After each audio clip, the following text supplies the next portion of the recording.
Okay, hi there everybody. Welcome back to my channel. Hope all of you are still truly well and blessed by our Lord and Savior. As you can see, a beautiful blue sky day. We had quite a bit of rain and today is the first day it's not raining, so the grass is green, everything is good. Yeah, truly blessed, as I said. Alright, I can't make this intro too long because the video is going to be long. What are we doing? Well, you will see in the video. Either we're taking out the motor or we're putting the bike back together and see if we can break it.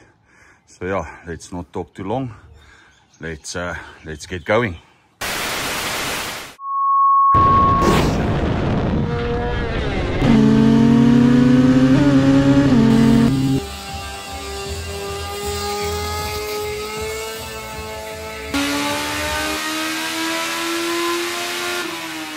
Okay, quick shout out to all the members. We've got a new one down here, Ismail Hassan. These are the sponsors of the channel, so I would like to thank all of you guys, each and every one. Thank you very much for being a member. It helps the channel grow, it helps me make better content for you guys, and yeah, give you guys some tips and secrets as well.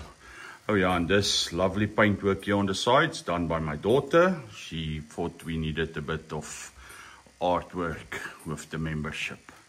So yeah, you guys, if you're not a member yet, hey, come and join. It's loads of fun.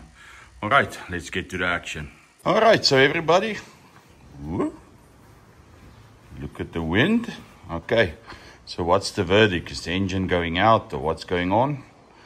Well, the client said that shavings wasn't enough for him to worry about. I should just slap everything back together and drive the living hell out of it on the dyno, and he's pretty sure nothing is gonna happen. It'll be fine. Send it. Nah, that's not what he said. No, he said no, take out that motor.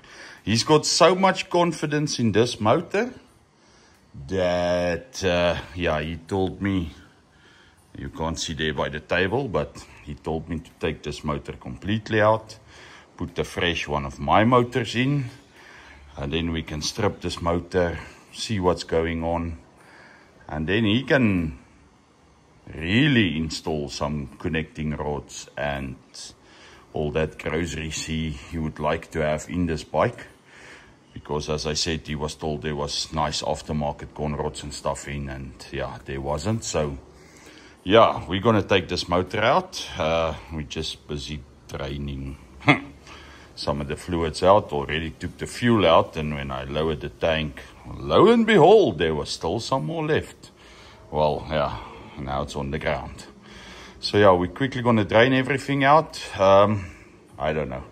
Maybe, yeah, I know you guys want to see me do it, but hell, if you've taken out one motor, you've taken out plenty. Maybe I'll time-lapse it. I still have the problem, I cannot add music when I do a time-lapse. That's the only reason I don't do time-lapses anymore. It's not your problem, it's my problem. The program I'm using to edit my videos, InShot, has got music you can use for free. But if I use that music, YouTube kicks it out and demonetizes me, and yeah. So I cannot use that music. I know there's programs you can use to put music in, but everything at the end of the day costs money, and for me to put music in for you guys to check a time lapse feels unnecessary. So maybe I'll just talk during the time lapse. Make sure you have something to listen to. Maybe I'll sing a song or something. I cannot juggle, so it won't help me juggling, and yeah, you need sound. You don't need to see anything. So yeah, I'll quickly get it closer to where it should be, and then we start taking the motor out. All right, so give me a second or two. Yeah, I'm sorry. I'm still busy getting ready to disassemble. You see, I drained or started draining some of the water. And yeah, let me talk a bit quicker because I sound like something. Yeah, so I took the battery out, took the tank off. Yeah, so this is the harness for the ductator, which is not operating correctly at the moment.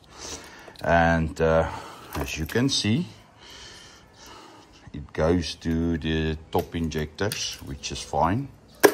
Then there's 2 more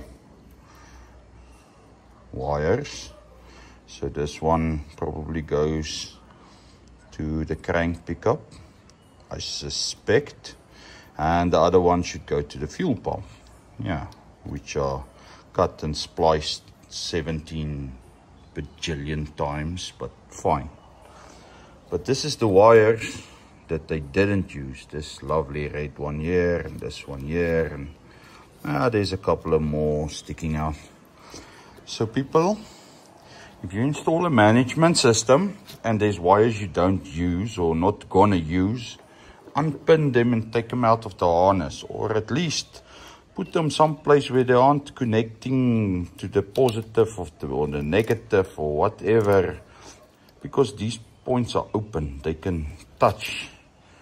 So yeah, or at least just put tape around it or something. Yeah, so just wanted to show you that. So I'll quickly, as I say, get it closer to where we're gonna get the motor out.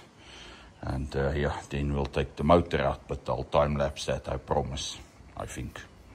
Okay, so while I'm busy over here removing things, not making time-lapses for you guys, as I said I would, and I am going to, I'm just not sure when. I want to show you guys a couple of things. I thought I was going to be able to work and show you things, but I just realized I cannot concentrate on one thing and do another. Yeah, so there are things on this bike that has been done right, and then things that has not been done great. So I don't know. Probably some money went into it and then some money didn't go into it. I don't know. If you check this exhaust manifold, it doesn't look bad. But now if I come to the top, I don't know if you can check. It should form a line. It looks like a Simba chippy. You guys that don't have Simba chips, it looks like a crinkle cut. Because it's not thick enough, this flange they used. What the hell, who cares, eh? Then here on the turbo, this piece is also too thin. Oh my soul, and I think, let's hope not. But yeah, it's too thin, it's gonna whop like something else. So yeah, the 4Runner setup looks good. The way the 4 goes into one, the angles aren't great, but hell, there isn't a lot of space in here. So what they managed to do is good. I mean, I'm not bad mouthing anybody, but the stuff they used, or the bones, or the biggest problem with a turbo Busai is you need to fit this turbo up high as you can. As you can remember on the B-King, I made a straight line down, stuff like that. So you need to fit the turbo as high as possible to stop this system from pushing too much oil into the turbo, and yeah, that whole setup of you getting oil everywhere. So that's why they probably machined that spacer to almost paper thin, and that's why you get angles like this, because they wanted to make a nice 4 equal length headers. But yeah, you run into problems. You don't have the space for it, and then this top flange is just a bugger up. And then these hoses, yo. Normally when I see stuff like this, it's like people working on the mine. I don't know why, because at the mine we get shrinks like this and hoses like this. Hell man, get decent hoses. There's places that can make it much better. I don't know if I can show you. Let me show you an example. Oh, so nice working on the ground. Wrong side. Right side. You see, much smaller, nice loose fittings. And then where it goes into the turbo, it's got a nice little elbow. I wish I had a better example. These ones thick as my thumb, and there you can check straight line. So you battle to root these things because they don't want to bend and go anywhere. So yeah, one more thing. All right, we will do a time lapse. Let's hope so. So I did tell you guys I was going to install the compressor housing, and as you can see, it's installed. It's close to the frame at the moment, but I didn't clock it, so there's still a gap. I will twist it, but maybe even, I don't know, maybe when I get that exhaust housing off, I'll maybe tweak it a bit so that bottom flange can look better, or not look better, but be thicker. The same with the top one. Will fiddle there. At least lucky for you guys, you weren't on time lapse now, because then you would have seen me struggle with this Allen key for 30-40 minutes. I used all of the correct stuff, but it was stripped. So yeah, but at least now I got it loose. I can take it out and I can throw it away. So yeah, one of the advantages of not being on time lapse is you don't have to see me struggle. So yeah, we'll do the time lapse, just hold on. I'll just need to remove a couple of more things and I'll time lapse while I'm taking the motor out. All right, okay, hold on. One more thing, Peter. Yeah, so I got the Allen key off. Now I want to take this one off, but they used an impactor probably, and they used all the Ooga Doogas, you know, not like krick or krick. No, they were like krrr, kept it on for like half an hour, and then they thought it was like the flywheel nut, so they hit it in, collapsed the, yeah, so it's now collapsed on the thread. So yeah, that thing is tight.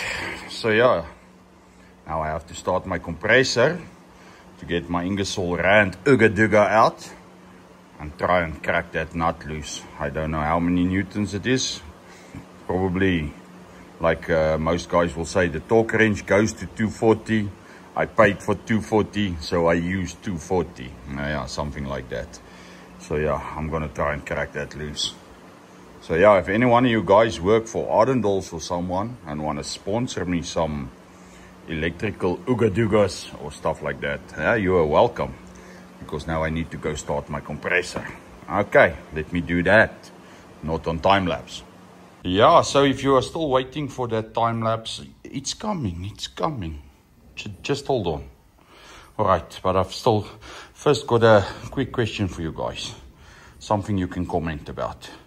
I'm busy removing all of this like lovely wiring, groceries and stuff. All right, so let me not make this too long. I need you guys to write down in the comments, say, write number 1. And then you guys need to tell me what this is. This over here. You can see it looks like some kind of something that'll give you info on the bike. It is loose. It's been locked tight. Probably came out. Don't want to show you, but so yeah, it's some sort of, I don't know. But before you are quick to answer, just let me just show you. It's got one wire, just only the one wire, and then it goes straight to there. That I will tell you is earth, or it's ground. So yeah, write down number 1 and then tell me what this is for. Because yeah, I've never used one of these method. These whatchamacallits before, so I really need to figure out what it is. So yeah, let me know. So yeah, write 1 and what this is, and yeah, we can check for another question a bit later after I made a time lapse. Okay, so I hope you all are ready for this. It's night time now, but that doesn't matter. You see the block and tackle or chain hoist or whatever you want to call it. It's hanging, already hooked to the motor. Most of the stuff that should be off is off. I know there's one more wire I need to disconnect, and already loosened the back engine mounts. Just need to pull the shafts out, and then just the front engine mounts. The motor should be loose, and yeah, hope you guys are ready for your time lapse. So yeah, the next thing you're gonna see will be me time lapsing the living crap out of this thing. So yeah, let's get that motor out. Let me stop yapping and get it out.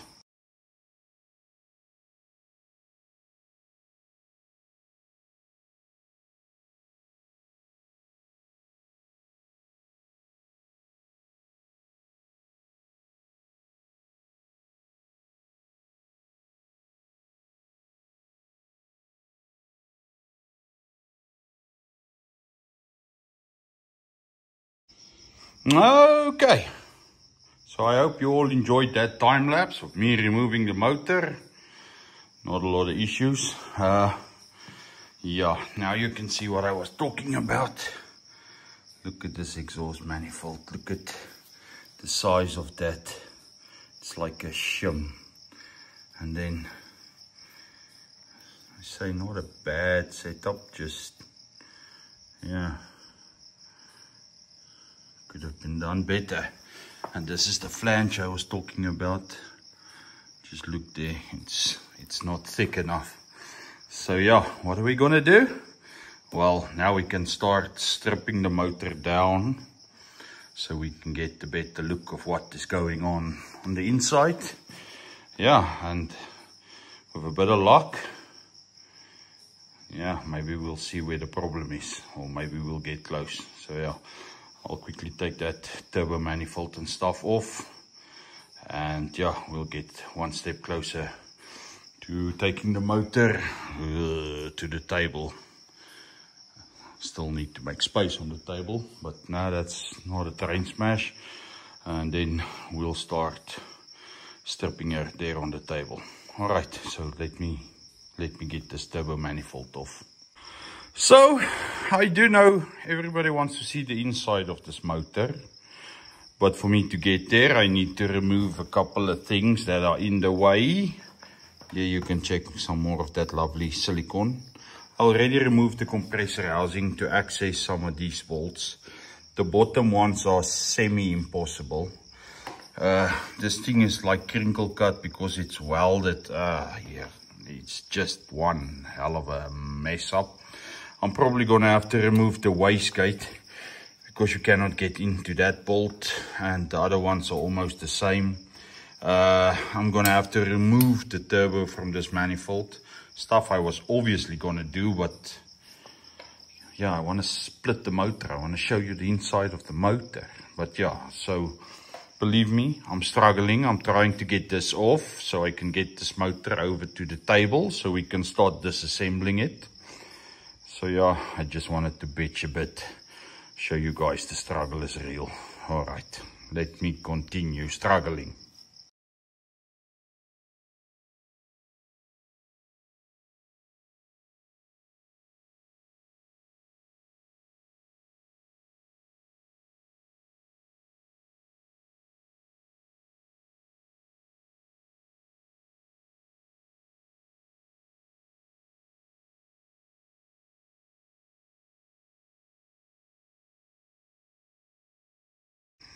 Oh, so I hope you all enjoy your time lapses. Problems I'm seeing because the guy said the boost was all over the place. Well, if you check how black it is there, it's nice and beautiful. It had a gasket in the turbo manifold. There you can see it was leaking out. And then if I show you this manifold, you can check here how it's been blowing out everywhere. So this whole area has been leaking, and as you can see, I needed to take everything off. So yeah, just to get access to these bottom bolts.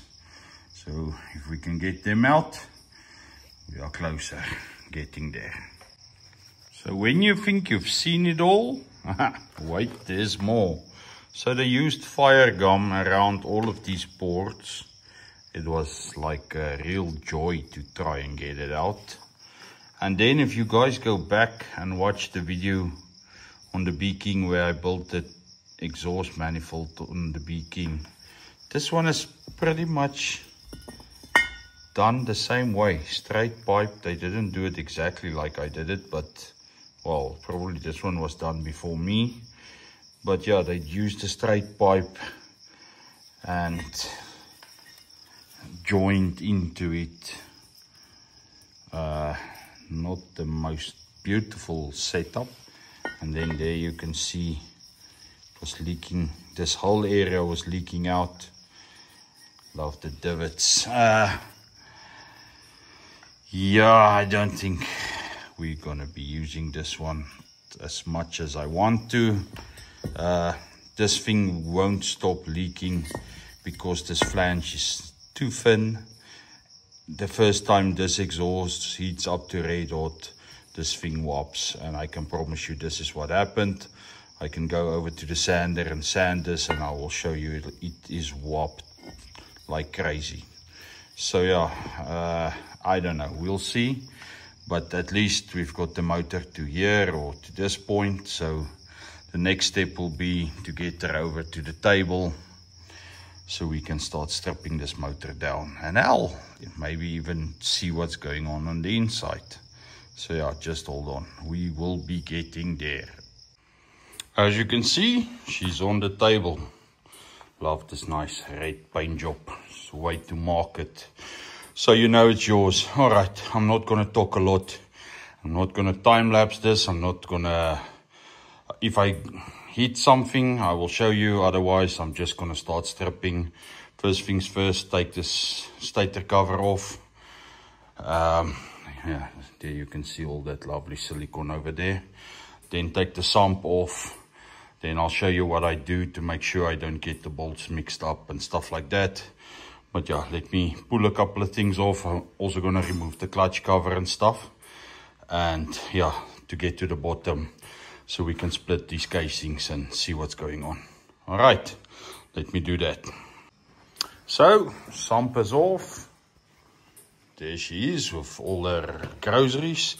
The reason the stator cover has got so much silicone on it is because of out of all the bolts, maybe 3 were tight, the rest are all stripped. Nice. So yeah, now I need to get a pry bar to get this off because it's siliconed so tightly. Yeah. Alright, so on to the next. Okay, so not much different on this side. Silicone strip nuts. And one more little thing. You see the silicone here? If you check there, it's broken. I can actually put my nail into it, so yeah, that's why it's leaking, because this cover is crap. It's got a newer starter in. How do I know that? Well, you can see they grinded the point of it. The newer one's got longer starters, so yeah, let's get this cover off, clutch cover off, and yeah, getting there. So pretty much everything has been removed, not everything, but most of it has been removed that needs to be removed to split the motor so we can see what's going on. And the one trick I've got, there's bolts up here you need to take out and then bolts at the bottom. The easiest way on this bike, it probably doesn't matter that much, but what I do is I've got a spare set of casings, and there at the back I also got a set. So if I remove a bolt here, I put it there on exactly the same place it was. So when I reassemble the motor, every bolt and nut goes back to where it should be, unless they put different stuff in. But just for reference, that's how I do it. It's maybe unnecessary to keep a set of casings just to know where bolts go, but if you check, there's a little hole. These casings has got a couple of problems not that it's not repairable, but I use them for that. So yeah, let's start splitting these casings. Okay, so if you check there, the bolts are in.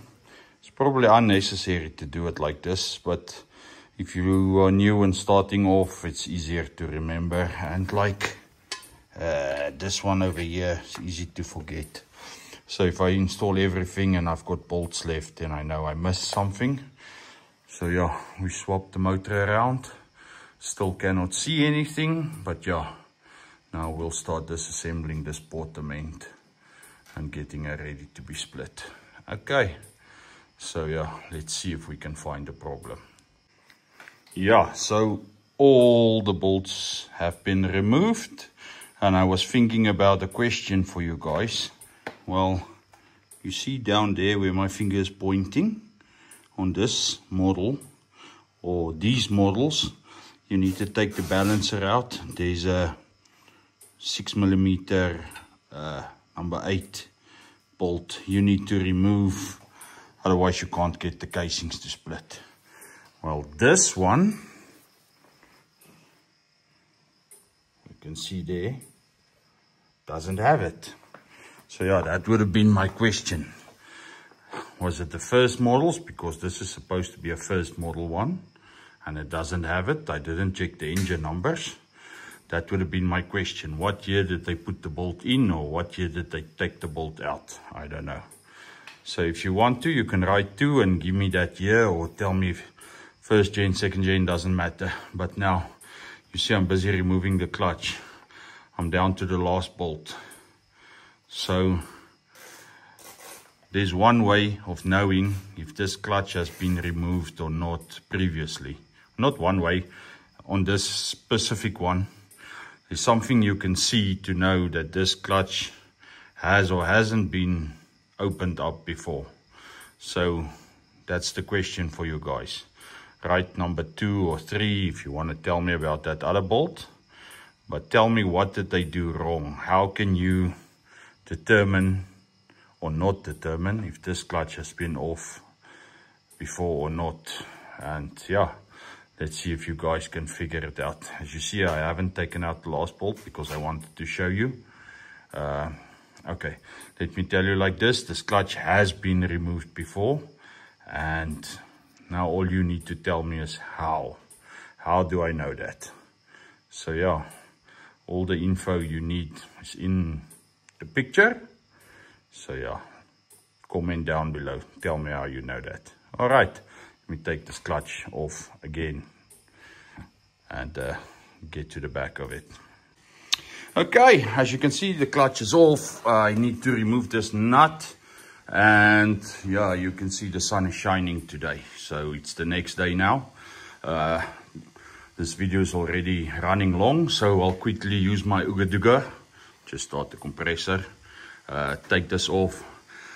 I'll split the motor, show you guys, probably not all the faults, but show you guys if there's anything to see, and then we'll end the video there. So yeah, let me stop yapping so I can get this off, so I can show you the inside. All right.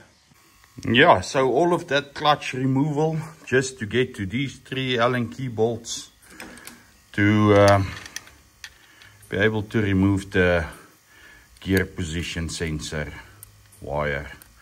So if I could change anything on a Suzuki or on a Busa, this is the only thing I'll change. I'll make a different plan, because you need to remove the whole clutch and everything to split the engine, in my eyes, which is unnecessary, because just let this wire come out here or something, and then you don't need to take the whole clutch off just to be able to split the engine. Yeah, enough of me yapping. Let me get these casings loose and show you what's on the inside. Ha! Can't wait. All right, as soon as I lifted it off, I heard something fall. It fell right in there. There you can see it. Let me just put this casing down. Turn it like this. I say we're not going to spend a lot of time. There you can see, as I told you, I've seen this before. the center bearing fell out. It somewhere fell in there, and just wipe it off.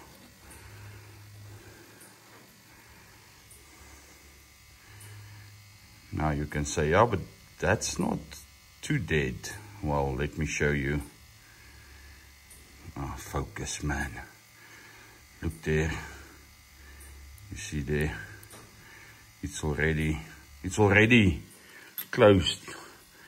So the next thing, it was going to start spinning on the crank. And yeah. So yeah, did we catch it in time? Did it hurt the crank? Well, we'll just have to wait and see. If we can see anything else, we will definitely be checking these ones, removing them, checking the bearings and everything. But yeah, hopefully you can see this one was just about to start spinning. But yeah, this bearing is gone. Yeah. All right. Now you know. Is there more damage? Probably. Are we going to check it now? Definitely not. We will end this video here. I wanted to end the video before I split the casings, but yo, I cannot be a person like that. I know the cliffhanger thing is nice and it'll keep you watching the next video or getting tuned in to watch the next video, but it's okay. Now you know it ran a bearing, or it was starting. Hopefully it didn't bugger up the crank ish too much, hopefully. And yeah, check the next video to see all the damage and what are we gonna do. We're gonna fix this, we're gonna scrap this, we're gonna fit that, who knows. Check the next video. Thank you guys, if you're still watching by this time. Oh, I see gearbox problems also. You see how nice and blue that one is. Oh my soul. Okay, never mind that. We will check all of that in the next video. Oh, hell's bells. Let me stop. All right, thank you guys for checking this far. Love you guys a lot. Like, share, comment, yeah, answer me on those questions. I would like to see you guys answers, and follow, subscribe, become members. Hell, it helps me a lot, helps, yeah, thank you guys a lot. May the Lord bless all of you more than, well, he blesses us all more than we deserve. And yeah, check out for the next one. All right, have a blessed weekend.